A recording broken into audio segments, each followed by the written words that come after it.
Good to see you. Instead of through a computer screen. Yeah, finally.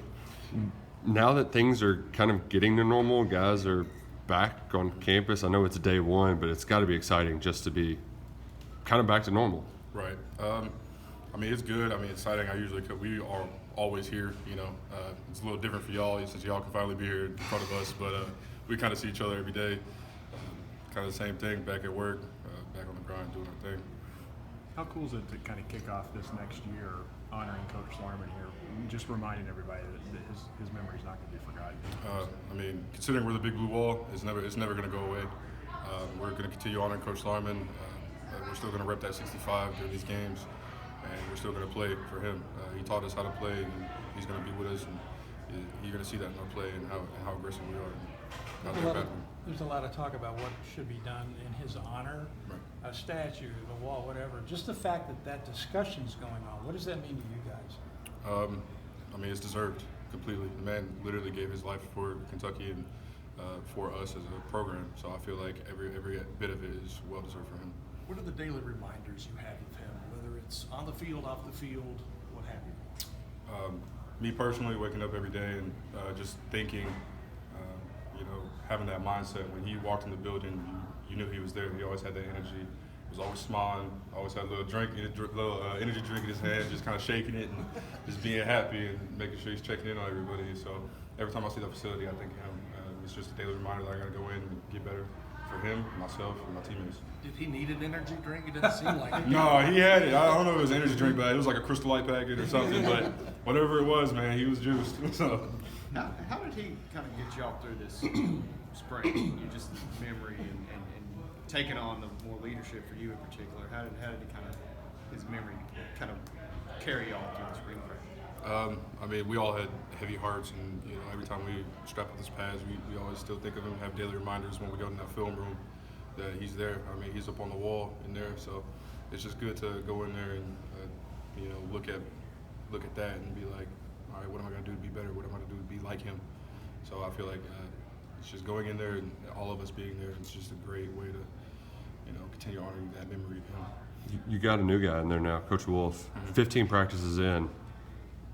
You probably got a good feel for what he's like as a coach. What is he like? Is he dramatically different than Schlarman? And just what was that first 15 kind of like? I know the first time I met him, what had a big impact on me, what made me really respect him, he came in and knew that he wasn't going to replace Coach Larman. He told his players that he said, "Hey, I'm not here to replace him. I'm here to make y'all better. So I'm going to continue taking what he instilled in y'all, and I'm just going to try to get y'all where y'all want to go in terms of football and where you need to be." So he knew that from day one, and I feel like that shows a lot of character to him for being that tuned in with what was going on here. So. But for spring and everything, I feel like he's just a good guy who has energy and wants to make us better and wants to get us to, the next step. You all are doing a lot of different stuff. It's with Cohen bringing in stuff outside zone and the like. Is there?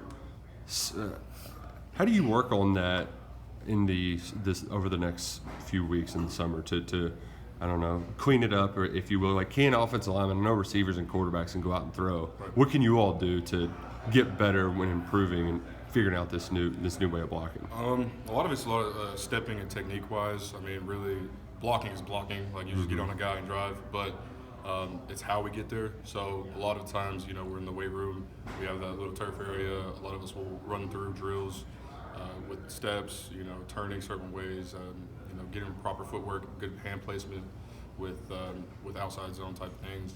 So it's really just drilling that.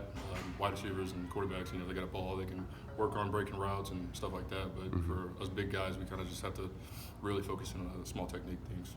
Has there been a major difference? Has there been a major difference in terms of philosophy, phrases, from coach to coach, and how much influence do you have on him to say, look, this is what we understand? How much give and take is there? Like I said, he was very respectful of us. He knew what he was coming in to do was to train us, and he knew what was going on. So he's very in tune with us. So he talks to us all the time. Make sure like certain phrases connect with us as players, especially the older guys who've been here for a long time and use certain vocabulary.